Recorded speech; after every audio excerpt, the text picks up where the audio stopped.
Salam saudaraku yang kekasih dalam nama Tuhan Yesus Kristus. Saya senang sekali bertemu dengan saudara hari ini. Dan hari ini saya akan membaca firman Tuhan buat kita semuanya yang tertulis di dalam 1 Korintus pasal 9 ayat 25. Beginilah firman Tuhan.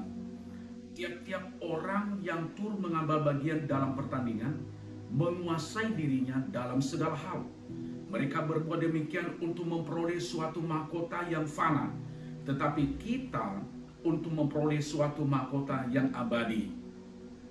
Saudaraku dikasihi oleh Tuhan, sesungguhnya hidup ini seperti pertandingan. Tergantung bagaimana kita bisa mengendalikan diri, tergantung bagaimana kita bisa menguasai diri kita, tergantung bagaimana kita bisa mengelola apapun yang kita lakukan. Kalau kita bisa mengendalikan diri, kalau kita bisa mengelola pikiran kita, perkataan kita, seperti seorang olahragawan, saya sangat percaya hidup kita akan membawa dampak yang sangat signifikan, baik kepada sesama, bahkan dimanapun Tuhan tempatkan kita. Makanya hari ini, saya memberikan judul perenungan saya ini adalah sikap mengendalikan diri. Kita harus memiliki sikap untuk mengendalikan diri. Mengendalikan diri dalam hal apa yang tidak berkenan kepada Tuhan. Mengendalikan dalam diri hal apa dari dosa. Mengendalikan diri dalam hal apa, saudara dikasihi oleh Tuhan. Mencari kekayaan. Mengendalikan diri dalam hal apa, yaitu mengendalikan diri supaya kita tidak jatuh dalam hawa nafsu yang jahat. Mengendalikan diri dalam hal apa? Mencari kekayaan dengan cara yang tidak halal atau bisa melakukan korupsi. Mengendalikan diri dalam hal apa? Menyalahkan orang lain. Mengendalikan dalam hal apa? Yaitu sering menjelekkan orang lain. Bahkan mengendalikan diri dalam hal apa, saudara dikasihi Tuhan? Banyak sekali. Bahkan kalau dia seorang bapak rumah tangga, dia bisa mengendalikan dirinya untuk apa? Untuk tetap menjadi berkat buat seluruh isi keluarganya.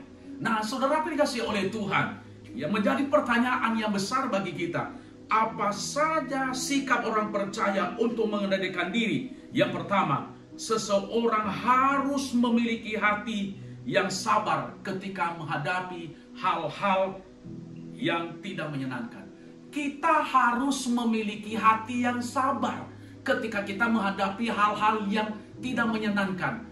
Olahragawan ketika dia ada latihan yang sangat berat, dia selalu mengendalikan dirinya. Walaupun dalam hal ini saudaraku berat, dia tetap jaga hatinya. Walaupun dalam hal ini pelatihnya berkata harus begini, kenapa kamu begini, disalahkan terus. Tetapi hatinya selalu dijaga. Kenapa saudara dikasihi Tuhan? Karena itulah sikap seorang anak Tuhan yang mengendalikan diri. Nah, kalau kita kerjakan itu, saya sangat percaya hidup kita akan selalu menyenangkan hati Tuhan. Makanya hari ini, ayo, ya, kita harus memiliki hati yang sabar ketika kita menghadapi hal-hal yang tidak menyenangkan. Amin, saudara dikasihi Tuhan. Amin. Yang kedua yang perlu saya sampaikan kepada kita, apa saja sikap orang percaya untuk mengendalikan diri? Yang kedua adalah seseorang harus memiliki hati untuk mengalah.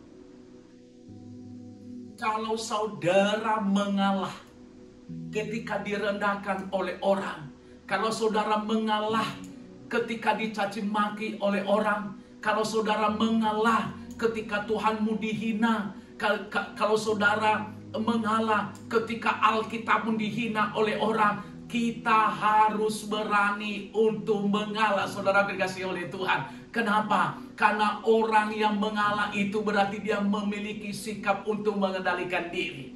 Banyak orang yang tidak berani mengendalikan diri. Kalau Tuhannya dihina, dia berkata, apa yang kamu lakukan? Saya bisa juga. Orang percaya nggak boleh seperti begitu. Karena kata firman Allah, jangan membalas kejahatan dengan kejahatan, tetapi kita membalas kejahatan dengan kebaikan. Itu tugas kita hari ini. Mungkin di YouTube saya ini, saudara diberkati oleh Tuhan. Ya, saya percaya pasti saudara akan diberkati oleh Tuhan. Ya, kita harus bisa menjaga hati. Sehingga kita tidak terpengaruh dengan kata-kata orang. Sehingga kita tidak terbawa arus. Jangan terbawa arus dengan situasi yang di sekitar kita, saudara dikasihi oleh Tuhan. Mungkin saudara hari ini sedang menghadapi masalah yang berat. Secara manusia tidak saudara sanggup untuk menghadapinya. Tetapi kalau engkau menjaga hatimu kepada Tuhan untuk mengalah, saya sangat percaya saudara akan tampil sebagai pemenang. Saya memberikan contoh di dalam Alkitab. Yusuf mengalah. Ya, Yusuf mengalah ketika dia diperhadapkan dengan saudara-saudaranya.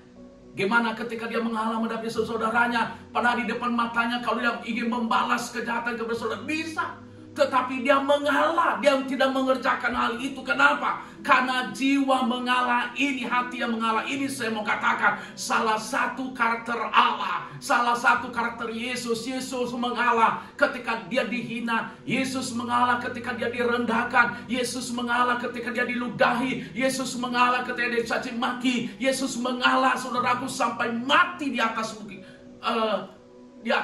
Bukit Kalvari dia disalibkan. Dia tidak pernah melakukan membalas itu. Kenapa? Karena hati yang mengalah itu adalah, saya mau katakan sekali lagi, seorang pemenang. Amin, saudara dikasih Tuhan. Mau menang gak?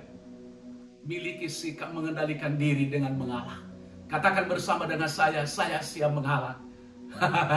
Katakan sekali lagi, katakan bersama dengan saya siap mengalah. Mengalah itu adalah, saya mau katakan, orang-orang hebat bagi saya.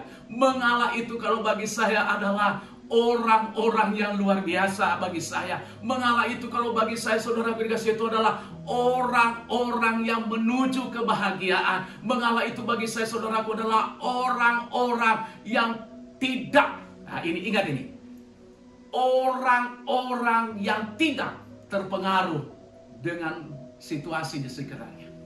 Dan saya melihat tokoh-tokoh di dunia akhir-akhir ini, orang-orang yang mengalah itu justru mereka menjadi perdana menteri, justru mereka menjadi saudaraku presiden. Kenapa? Karena hati mereka selalu mengalah. Amin. Orang-orang kaya juga mereka mengalah. Orang-orang pintar di dunia juga mereka mengalah. Tapi saya percaya hatimu hari ini akan dijamah oleh Tuhan. Yang ketiga, bisa sampaikan kepada kita, apa saja sikap orang percaya mengendalikan diri. Seseorang harus memegang teguh nilai-nilai iman meskipun di tengah-tengah pencobaan. Kita harus menjaga nilai-nilai iman kita. Jangan sampai kita sudah memiliki nilai iman, tetapi kita hancur. Jangan sampai kita sudah memiliki iman yang kokoh, tetapi hanya karena percobaan-pencobaan, hanya karena masalah, iman kita gugur kembali. Tapi kita harus belajar, saudaraku, seperti di dalam Alkitab. Walaupun diperhadapkan pada persoalan yang berat, walaupun hancur segala-galanya seperti Ayub, tetapi dia menjaga nilai-nilai iman mereka. Walaupun diancam, dibunuh, saudaraku, seperti David oleh Mordekai, bahkan melalui pada waktu itu Esther, mereka melakukan doa dan puasa 3 hari 3 malam, tidak makan dan tidak minum. Dia tetap mempertahankan iman walaupun di tengah-tengah ancaman. Nilai iman itu tidak pernah mereka gugurkan. Saudara dikasihi Tuhan, mari kita mempertahankan iman kita. Untuk itu, hari ini saya akan berdoa buat saudara. Mari kita bersatu di dalam doa. Bapa, di dalam nama Yesus Kristus, hamba-Mu berdoa pada saat ini. Biarlah Tuhan jamah anak-anak-Mu. Mungkin mereka tidak memiliki sikap untuk mengendalikan diri, tetapi hari ini biarlah kami memiliki sikap, yaitu Tuhan, Engkau jamah kami. Kalau selama ini ada yang emosi, kalau selama ini ada yang kepahitan, tapi kami berdoa di dalam nama Yesus, jamahan Allah akan terus bekerja pada saat ini.